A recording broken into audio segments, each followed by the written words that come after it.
If your phone rings at 3:17 a.m. and the caller ID shows your own number, do not answer. Because sometimes the call isn't coming from the future, it's coming from the place you're about to die. This is the story of Ethan Parker, a man who received a voicemail from himself 30 minutes before he disappeared forever.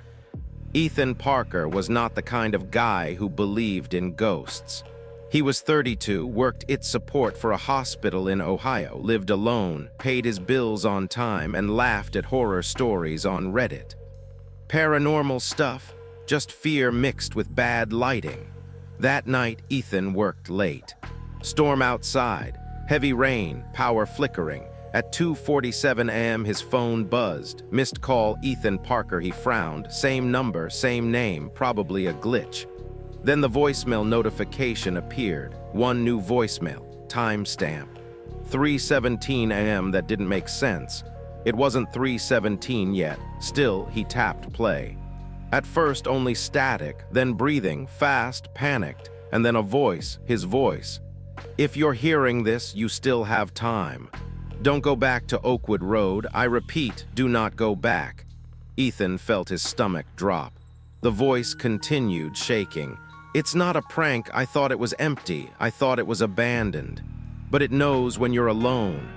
A loud bang echoed in the background.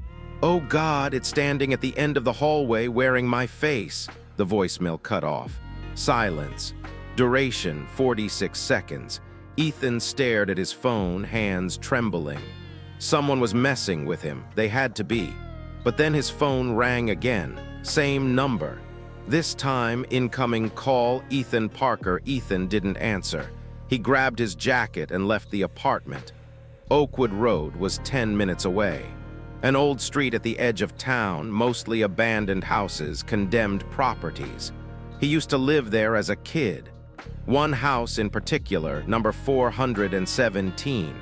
The voicemail mentioned Oakwood Road. That couldn't be coincidence. Rain soaked his windshield as he drove. Streetlights flickered. When he reached Oakwood Road, every house was dark, except one, 417. A single light glowing upstairs. Ethan parked. His phone buzzed again. Text message. From himself, you already came once. Don't do it again. The front door was unlocked. Inside, the air smelled wrong. Old, damp, metallic. The floor creaked as Ethan stepped in. His flashlight beam swept across the walls. Family photos. But they weren't his family. The faces were blurred, scratched out. Every photo frame cracked except one.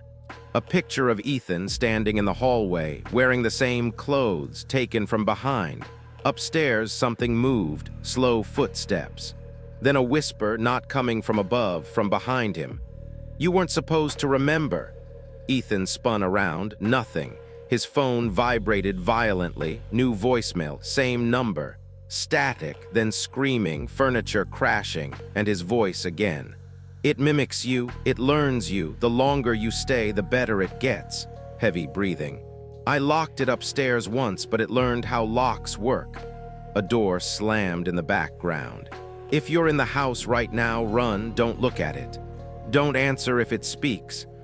The voicemail ended with a soft laugh. Not Ethan's, something else, something closer.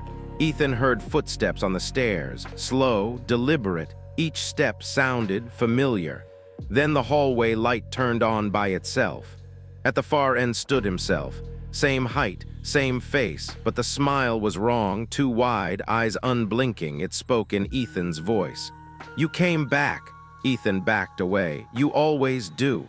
The thing stepped forward. Its skin rippled like it was struggling to stay human. I just need a little more time in your body. Ethan ran, out the door, into the rain. He reached his car and stopped, because someone was already sitting inside. Hands on the steering wheel, smiling. Police found Ethan's car the next morning. Engine running, door open, no signs of struggle, no body. But neighbors reported something strange. A man left the house at 3:17 a.m. calm, walking perfectly, whistling. Later that day, Ethan's mother received a voicemail from her son. Hi, Mom, I finally feel complete. Phone records show the call originated from Oakwood Road, House 417, which burned down 20 years ago. If your phone ever rings late at night, and it's your own name on the screen, let it ring. Because whatever is calling you has already learned how to sound human. If you enjoyed this story, make sure to like, subscribe, and never ignore a call after midnight, especially if it's from yourself.